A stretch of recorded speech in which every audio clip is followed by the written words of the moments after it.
Welcome back. خبر دیں گے آپ کو مذاکرات کے دوسرے مرحلے کے لیے پاکستانی سفارتی رابطوں میں تیزی. امریکی وفد آج رات جبکہ ایران کے وفد کی آمد کل متوقع ہے. مذاکرات کے لیے اسلام آباد کے ریڈ زون میں تیاریاں مکمل ہے. امریکی وفد آج رات جبکہ ایرانی وفد کی آمد کل متوقع ہے. محمد مالک صاحب ہمارے ساتھ موجود ہیں، ان سے اس بارے میں مزید بات کریں گے. مالک صاحب، آپ پہلے سے یہ کہتے نظر آ رہے تھے کہ 21 تاریخ سے مذاکرات ہوں گے، منگل کو وفد آئے گا، اور بالکل ایسا ہی ہونے جا رہا ہے. سخت بیانات کے سائے تلے بیک ڈور رابطے بھی جاری ہیں، کس طرح دیکھتے ہیں آپ اس کو؟ نہیں دیکھیے جی، یہ تو ایکسپیکٹڈ تھا. یہ تو اچانک تھوڑی سی گڑبڑ ہو گئی جب انہوں نے بلاکیڈ میں ایک ایرانی شپ پہ قبضہ کر لیا امریکہ نے.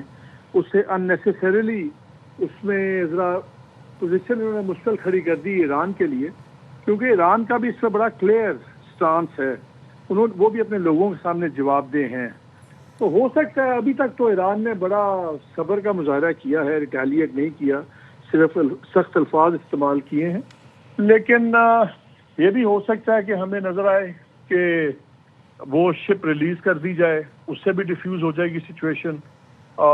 ہو سکتا ہے کہ ہم ادھر سے تھوڑی بہت گولہ ماری دیکھ لیں، گولیاں کسی شپ پہ، تاکہ وہ بھی ٹٹ فار ٹیٹ کر لیں.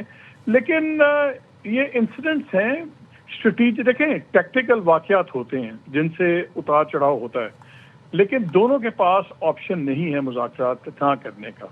نہ ان کو لمبی جنگ یہ افورڈ کرتا ہے ایران تباہی کے زاویے سے، ورنہ وہ تو برداشت کر ہی رہے ہیں. امریکہ خاص طور پہ نہیں کرتا. سو امریکہ، وہ ہم پہلے بھی صبح بات کر رہے تھے کہ ٹرمپ صاحب کی ایک عادت ہے نا، ایک بہت زیادہ ایکسلریٹ کر کے سمجھتے ہیں شاید دوسری سائڈ بلنک کر جائے گی. اگرچہ ایران کے ساتھ ان کا یہ وینیزویلا اور کیوبا والا ڈرامہ کامیاب نہیں ہو رہا، لیکن آئی تھنک یہ کچھ اتار چڑھاؤ ہیں. اور آج آپ دیکھیے نا کس لیول پہ بات چیت ہو رہی ہے. ہمارے تو لوگ کر ہی رہے ہیں، وزیر اعظم بھی کر رہے ہیں، فیلڈ مارشل بھی کر رہے ہیں، شی پن چائنیز پریزیڈنٹ کی بھی بات ہوئی ہے سعودیز کے ساتھ. So at the highest level پوری دنیا اس میں انوالو ہوئی ہوئی ہے. تو اس میں کوئی یہ کہے کہ جی ایک 900 فٹ کی شپ کا کوئی واقعہ ہو گیا تو اس سے پورا سلسلہ ختم ہو جائے گا. I don't think so. یہ بھی آپ دیکھ لیجئے گا کہ یہ ختم ہو جائے گا انشاءاللہ. اور ایک بات مت بھولیں کہ ان کی بہت لمبی فلائٹ ہے امریکہ سے آنے کی. ایران سے تہران سے آپ 3 گھنٹے میں یہاں پہنچ جاتے ہیں، تو بڑا مارجن ہے. ابھی ان کا جہاز ہوا میں بھی ہوگا نا، تو تب تک بھی ایران افورڈ کر سکتا ہے کہنا کہ ہم نہیں آ رہے. لیکن یہاں سے صرف 3 گھنٹے کا فاصلہ ہے. سو یہ گرینڈ اسٹینڈنگ ہو رہی ہے اور خطرناک سچویشن ہوئی ہوئی ہے. اس کو ہم ڈاؤن پلے نہیں میں بالکل کر رہا، لیکن آئی تھنک جو الٹیمیٹ سٹیکس ہیں وہ اتنے بڑے ہیں کہ ایک آدھا واقعہ اس کو نہیں کرے گا. اب ایک چیز دیکھیے، ایران نے لیبنان کے اندر وہ ابھی بھی اپنے پوری بدماشی کر رہا ہے اسرائیل، اور ایران نے اس پہ اعتراض بھی کیے ہیں، لیکن ایران نے اس کو یہ نہیں کہا کہ ہم لیبنان کی وجہ سے بات چیت نہیں کر رہے. ابھی جو لیٹسٹ ایشو بنا ہے وہ جو ان کی شپ انہوں نے کل پکڑی ہے، یہ بہت انگریزی میں کہتے ہیں ان یور فیس. یہ ایک ان یور فیس حرکت کی ہے امریکہ نے. اس کو تھوڑا سا ہضم کرنا مشکل ہے. تو اس پہ ایران کو ایک آنریبل وے آؤٹ چاہیے ہوگا. بھلے وہ 2-4 گولیاں چلا دیں اگر ان کی شپ نہ انہوں نے چھوڑی. میرا خیال ہے اس وقت یہ بھی پورا زور چل رہا ہوگا کہ ان کی اب شپ امریکہ فوراً ریلیز کرے اور کہتے ہیں ہاں جی غلط فہمی میں ہو گیا واٹ ایور. سو یہی ڈپلومیسی اور ہوتی ہے مالک نا. صاحب، ہم یہ بھی دیکھ رہے ہیں کہ شپ کے معاملے پر ایران کی جانب سے اس طرح سے ریٹیلیٹ نہیں کیا گیا. بیان تو آیا ہے لیکن ہم نے کچھ بہت زیادہ کارروائی ہوتے ہوئے نہیں دیکھی.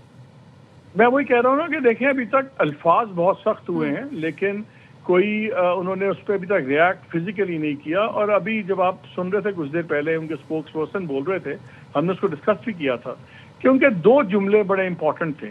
جب ان سے پوچھا گیا تو انہوں نے کہا کہ جی میں آپٹیمسٹک نہیں ہوں تو میں پیسمسٹک بھی نہیں ہوں. اور ایران بار بار ایک ہی بات کہتا ہے کہ باعزت طریقے سے مذاکرات ہوں. ہمیں امریکہ پہ اعتبار نہیں، وہ پہلے بھی نہیں تھا اب بھی نہیں ہے. ہمیں اعتبار میڈیٹرز کے اوپر ہے. سو دروازے نیگوسیشنز کے کسی نے بند نہیں کیے. یہ آنا جانا جو ہے چلیں 2 گھنٹے پہلے نہیں تو 2 گھنٹے بعد میں آ جائیں گے. مجھے کوئی اس میں ڈاؤٹ نہیں لگتا کہ ایران نہیں آئے گا. دیکھیے جتنا امریکہ کو یہ امن معاہدہ چاہیے، فرینکلی اتنا ایران کو بھی چاہیے. اور یہ جو بلاکیڈ امریکہ نے کیا ہے اس کا بڑا سیریس فائنینشیل امپیکٹ بھی ہے.